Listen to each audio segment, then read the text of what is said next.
Hello everyone, welcome back to my YouTube channel, welcome back to another episode. My name is Dr. Alex George. I'm here to build your mental fitness and my mental fitness.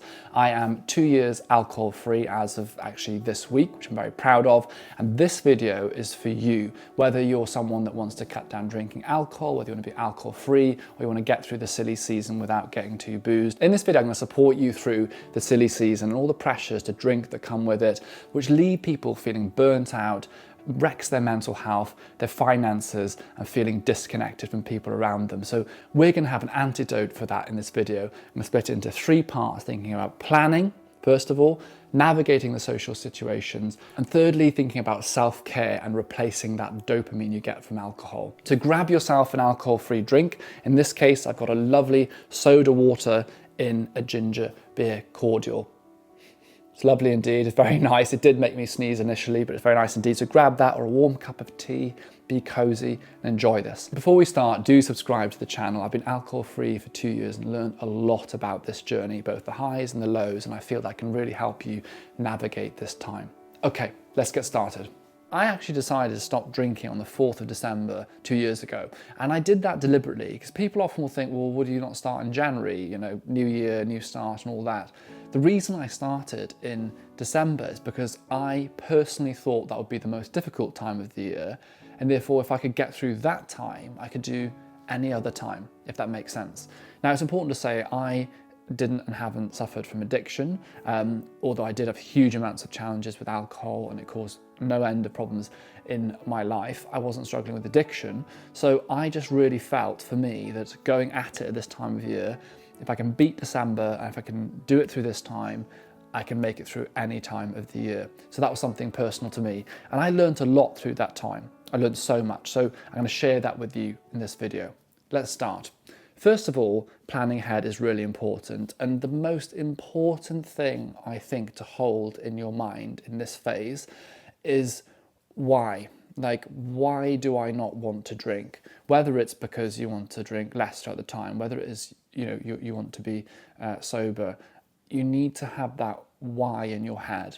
Because otherwise, when you go to the bar or the social situation, everyone's like, come on, have a drink, have a beer, go on, one won't hurt. If you're not absolutely clear as to why you don't want to drink, the chances of you going, oh, go on then, is much higher. So I think it's really important on a notes app, maybe on your phone, write why I don't want to drink alcohol and have a couple of sentences so that whenever you gosh, just burped. How rude. Just like proper burp. Guys, I just burped. It's this bloody ginger beer. it's got me. Alcohol free though, so it's fine. Different kind of burps. So having in your phone the clear reason as to why you don't want to drink will really help you at those points where you've got temptation or people are trying to say, go on, have a drink or not. It also helps you stay motivated. Like, I know why I'm doing this and I want to feel good because of X, Y, or Z. And I think that is very, very important. So have your why very, very clear as the first thing. Next of all, think about what occasions do you want to go to? Do you want to go to the work party? Do you want to go to all or some of your mates' get-togethers, social gatherings? Do you want to go along to the pub on a Saturday because that's what everyone wants to do at Christmas time? Have a real think about what it is that you want to do and don't want to do. When you're looking at those situations, I would think, especially if this is your first Christmas not drinking, I would have a little think about the people that are going and the environment you're in. If you're going somewhere, say to a work, an after works Christmas party that has lots of people, say with families, they're going to come along for a couple and they're going to go home, and you feel that environment will be supportive of you not drinking, those are quite good events to go to. If it's a group of mates that are still in a different phase of life to you, they are drinking hard, they want to get, have loads of drinks and, go hard at the pub, watching the rugby or whatever, and you think those are going to be harder occasions, don't feel bad saying, actually, I'm going to swerve that. What I would say, and obviously this depends on you and your scenario, if you're someone that's struggling with addiction, for example, this might be very different to someone like myself who is making a choice that I don't want to drink anymore for health reasons, and I didn't struggle with addiction. I was able to kind of look at things and go, well, actually, I can be in environments where there's alcohol, because I'm not addicted, but I don't want to be in environments where people are going to be like, come on, have a drink. So I think the point I'm making here is look ahead, think about the kind of environments that you might be in, and think about, is this a place that's supportive of my decision, or is it one that's going to be working against me? Some other things to think about in planning ahead is, first of all, think about having alcohol-free alternatives. Like if you're going to go to the pub or you're going to go to the work event, what alcohol-free drink do you like? And if you want something that people will not even realise is alcohol-free, then something like a lime cordial or whatever, people don't know whether that's alcoholic or not. Or if you have an alcohol-free beer, they won't know whether it's alcoholic or not. So have a think about what drinks would I have. Stock up the fridge at home as well. Make sure you've got nice things to enjoy. It shouldn't be a chore not drinking alcohol. Find things that you enjoy the taste of, have a treat, make a mocktail, whatever you like, to stock up on the right things. The other point to think about, and I think this is worth thinking about in the planning ahead section, is having an exit strategy. So if you think, right, I think the event on Friday night, the Christmas party will be fine, but there is a chance that people might get a bit drunk and I won't want to be around them. Because one of the things you will notice is that, especially if you've just started out in this kind of sobriety journey, alcohol-free journey, you will notice that there will be people that you don't want to be around after they've had a few drinks. And actually, if we're honest with ourselves, when we've all had a few drinks, are we the best versions of ourselves? Not always. So what we want to think about is that if this is an environment that might turn a bit messy, how are we going to leave? Now, the thing that I would do, I do and still do, is the trapdoor. I would just leave. Because if you think about it this way, especially after everyone's had a few drinks, everyone's saying the same story 2 or 3 times. They are worried about their own things. They're busy thinking about the next drink or chatting or telling their story. Whether you declare to everyone in the room that you're leaving or not is kind of irrelevant, and they might not even remember. Bear in mind, lots of people might have quite a lot more to drink in the evening after you leave. When you leave and the reason that you gave isn't probably that important. So I would say, for me personally, say goodbye to whoever you're talking to immediately. So if you're in a conversation with someone, be like, okay, it's great chatting to you. Oh, it's time for me to head off now. I'm going to head home, but lovely to see you and have a great rest of the evening, and then leave. It'll feel weird the first few times, but you quickly realise no one gets offended. Everyone's worrying about their own things anyway. They probably won't remember. Just leave. That's my personal way. But other people use things like, oh, I've got an early start in the morning, or I've got a class first thing, I need to head off, or I'm feeling a bit tired, I'm going to go. Have your reason ready and have it strong.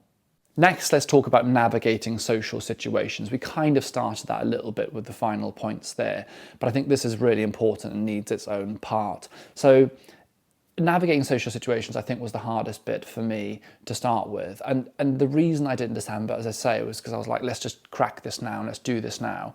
For me, what I did is that I went to lots of social situations where there was alcohol to kind of get over the hurdles and almost, I guess, prove to myself that I could do it. Now, what was really interesting is that actually by doing that, I actually got to see what it was like, and I got to see from a now alcohol-free person, a sober person's perspective, what it's like in these parties or in the pub, and I got to kind of ask myself the question, like, do I enjoy this?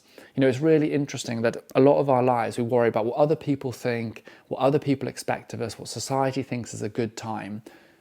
What do you think? Do you think it's a good time? Do you enjoy it at the pub? When you're looking around in the room and you're alcohol-free and people are kind of, messy and it's really loud and, you can't really hear anyone and all this kind of stuff, is that what you enjoy? I'm not insinuating either way, but it's like, what do I enjoy? And what was really interesting is I quickly learned the situations I did and didn't like. So I learned that actually I don't really enjoy really busy pubs where you can't hear anyone speak or the music's so loud. I liked kind of quieter, cozier environments that you could be with a friend and catch up and have some food. That's what I learned in that time. But let's talk anyway about this kind of navigating the social situation, particularly thinking about, why are you not drinking? Are you going to have a drink? Because it can be really hard. And many people have said it to me where they go, look, Alex, it's, I know I don't want to drink and I, have that in my head. I go to the party or the event and then, everyone's like, come on, have a drink. In fact, I saw one of the comments on the last video of 2 years alcohol-free, someone saying, actually, people really do care if you don't drink. And it's interesting because this is a whole topic of its own in a sense, but the truth is, the reason that most people care about whether you drink or not, or if they do indeed care, as in they're like, come on, why not have a drink, is because it's about validating or invalidating the reason that they drink. There is a feeling that if others do this, it's okay and it's fine and everyone else is doing it. If all of a sudden you go, well, actually, I don't want to drink because I'm looking after my health, or I'm having a break from alcohol, or I don't want to drink, you don't need to validate why you don't drink, by the way. You can just say, I don't drink. That's a full sentence. It shines a light, and it almost brings a mirror up, right? A mirror effect to that person. And that can be uncomfortable for people. People that are quite comfortable with their consumption of alcohol, this isn't a solid rule, but I think in general, it's an observation I've seen over the last 2 years, will be fine whether you drink or not. The person that's happy to have 2 pints of beer and go home doesn't care whether you drink or not. It's usually the people that really want to get on it that will feel weird if you don't drink too, that suddenly pipe up. And I have seen that over 2 years. I've looked at my own friends and I've seen it. I've seen lots of these different examples. So what I would say is this. First of all, your health is your choice, and your happiness and the reason that you don't want to drink is more important than anything else that they've got to say. Remember that. Good and true friends will not push you to drink. I'm telling you now, if you're early in this journey, for anyone that's been not drinking for a good period of time, or even longer than I've not been drinking, I think will back me up on this and say that there are people in your life that will be your drinking buddies, and then there's your real friends. And of course there's a bit of a crossover, but the real friends will accept you for who you are and what you are at that time. What is amazing, actually, as a separate note, when you stop drinking, is that you bring people along with you. And I've noticed lots of my friends either cutting down or cutting out alcohol because they've seen what I've done and what's changed in my life. So if someone's really pushing you, are they really your friend? Are those people the people that you want to take with you on your next chapter? Okay, I'm kind of taking my time to get to this point, but how do we deal with the question, do you want to drink? And what would you like? And then how do you deal with the follow-up of, so why are you not drinking? What I would say is this. If someone asks you, do you want to drink? Say, yes, please, I'll have an alcohol-free lager. Or yes, please, I'll have the lovely ginger beer that I've got here. And just say that. You don't need to start with the reason and go, oh, well, I'm not drinking, so I'll have an alcohol-free. Say your answer. I would like a Brewdog alcohol-free beer, whatever it is. Go with that. Most people will go, oh, well, clearly they're not drinking, and just order it. They won't have that follow-up. If someone says then, oh, okay, you're not drinking, or if you stop drinking, say, yeah, I'm not drinking, I've decided to stop, or I've decided to have a break, I'm focusing on my fitness, I'm focusing on my health, whatever stock reason you want, I'd use at that point. What will happen over time is that people will accept that you don't drink. No one asks me now, and I know you might say, well, that's fine because you're in the public space, but no one actually asks me now, like, or why you're not drinking or anything. No one asks me that. They've become to accept that you're someone that doesn't drink. It's just in the initial period that you have to do that. Of course, you'll meet strangers or go, someone at a business meeting go, do you want a glass of red wine? And again, what will happen is that over time, it'll get so comfortable for you to say, oh, no, I don't drink, but I'll have a X, Y, or Z. If they push you again or they ask you, why don't you drink? Have your stock answer. Don't go into it. Don't over elaborate. Be very clear. I've stopped drinking because I don't really enjoy it anymore. Or I've stopped drinking because I actually really enjoy being alcohol free. Or I'm focusing on my health. Have that answer. Stop there. If they push you on and go, and it does happen, people go, come on, have a shot, have a drink. Come on, don't be boring. Then be firm. Boundaries are really important. You can say, John, I appreciate you having a laugh, but I don't drink, I don't want to drink, and that's that. And that's that. I don't want to drink. I think we're sometimes afraid, especially as Brits, just to be honest with people. You are allowed to have boundaries. If you don't want to drink, say no, no thank you. And that's the end of it. I promise you though, on the whole, if you plan ahead, you choose the environments you go to well, you have your exit strategy clear, your reason why you're not drinking, and your clear statement of this is what I want to have to drink, and have your reason why, I feel confident that the vast majority of the time you will not experience those problems. It's probably only been a handful of times for me that someone has actually said, oh, come on, or whatever.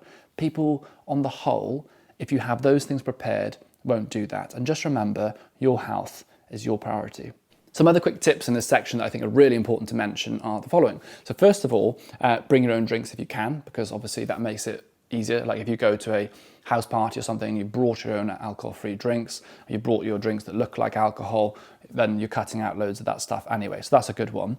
Secondly, have a sober ally is a great idea. So if you've got someone in your friendship group who also wants to be sober that night or throughout the period, or they're on this journey with you, then go with them. It's really helpful. Or think of someone at the workplace or at the event or the party who's also alcohol free, and kind of buddy up with them, because you can navigate that together. It's much easier when you've got an ally, that's for sure.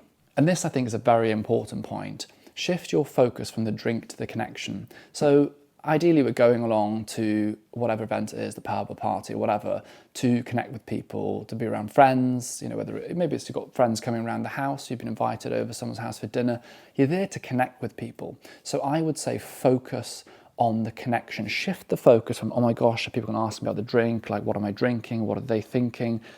People honestly don't care as much as you think they do. Shift it away from that and go, actually, I'm here to chat to Janet or Dave and to catch up with Dad or whatever, and enjoy that connection. And what you realize is that after 5-10 minutes, the anxiety goes. Because when you do arrive, and I think this will happen for the first few occasions, certainly, you do feel a bit anxious. And what people often do, they feel anxious, they turn and grab a drink, they have some alcohol. See, alcohol is often used as that kind of alternative to anxiety. But actually, if you just sit with that for 10-15 minutes, it'll pass. Same as the pangs. Most of the time, of like, oh God, I'm kind of tempted to have a drink. Remember your why, and it will pass. That feeling will pass. It's really, really important. There's also a little tip as well that I would give. If you are in that position, you're kind of thinking, oh gosh, I kind of want a drink. Play forward this. Imagine, what would Alex think tomorrow morning? What will Alex think next week? What will Alex think in a month's time? And play it through the scenario of drinking and not drinking. And it's a really good way to come back to that reason of, oh, actually, I'd be really disappointed if I did have a drink tonight.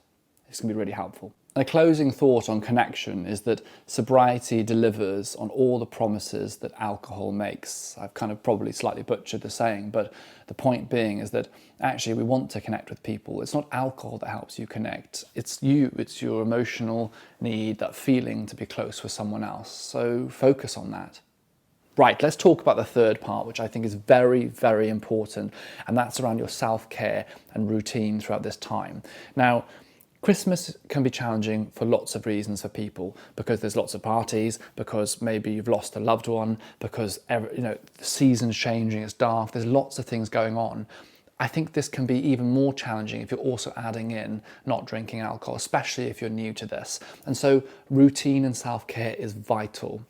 Make sure throughout this time, especially if there's lots of things going on, that you're thinking about how much exercise am I getting? Am I boosting my dopamine, getting into the gym or walking or running? Am I getting enough sleep is so, so important. Am I doing other things in my life that fill that kind of or give you that feeling of grounding and nurturing? One of the difficult things when you stop drinking alcohol is it does create a void, especially if you think, right, I'm not going to go to this party or that party because I know they're going to be messy.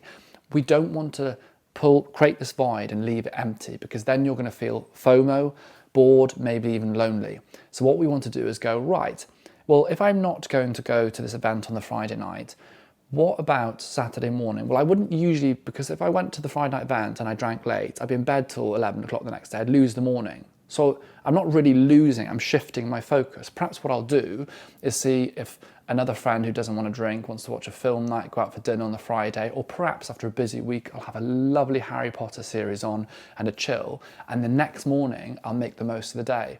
Get up early, I'll go to that gym class, I'll go for brunch with my friend and have a coffee, I'll go for a long walk. There is so much that you can do, but it's important to shift the mindset from FOMO, creating a void, missing out, staying in and just getting through the time, to let's enrich this time. Remember what I said a little bit earlier. Sobriety delivers on everything alcohol promises. So fill your life with nurturing, positive things. So what I would say, and we're going to do separate videos on creating kind of self-care strategies and how to kind of support your mental health with routine. But what I would say is really, really important, just to kind of touch on in this point, is think about things that ground you, things that lift you up, things that make you feel safe, people that make you feel good, and activities that make you feel alive. Focus on those, enrich yourself, and you'll feel better. It's also worth bearing in mind that a lot of the people who you see going to the pubs on the Friday night, they're going to feel anxious and maybe potentially even low over the weekend. Not everyone, I'm not saying that, but some people will be. So don't assume that because you're missing out, you're going to feel rubbish and everyone else is fine. Very important points. Guys, I've talked a lot in this video, so I'm going to come towards the end. And what I'm going to say to you is this. I know it can be hard in silly season. I know the temptations can be there, but if you are genuinely interested in this alcohol-free living journey, whatever place you're coming from, or whether you want to kind of cut down and drink less, then own that, enjoy it. This is an exciting journey to be on. Honestly, I loved going through that December that year because I felt so accomplished. I was proud of myself. I was grateful that I did it. And I was like, yes, man, I can go to social things and not drink. I can connect with people. I can then get up. I remember going to an event on a Friday night. I left at a reasonable time at like 10 o'clock. Felt really good that I left at the right time. And I was in the gym the next morning. I can tell you I felt good. I got up in the morning, I was like, bam, I'm hitting the gym and I felt good.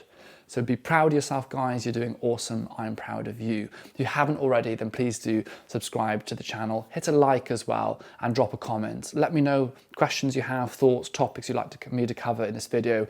I understand people have been sober much longer than I have, or alcohol-free a lot longer than I have, but I've done 2 years. It's a decent chunk. So I've done long enough to have a decent perspective. I've also got my health perspective, but also it's all fresh enough that I really remember what it's like on those first few months. Anyway, guys, I'll come to the end of the video there. Take care, look after yourselves, and goodbye.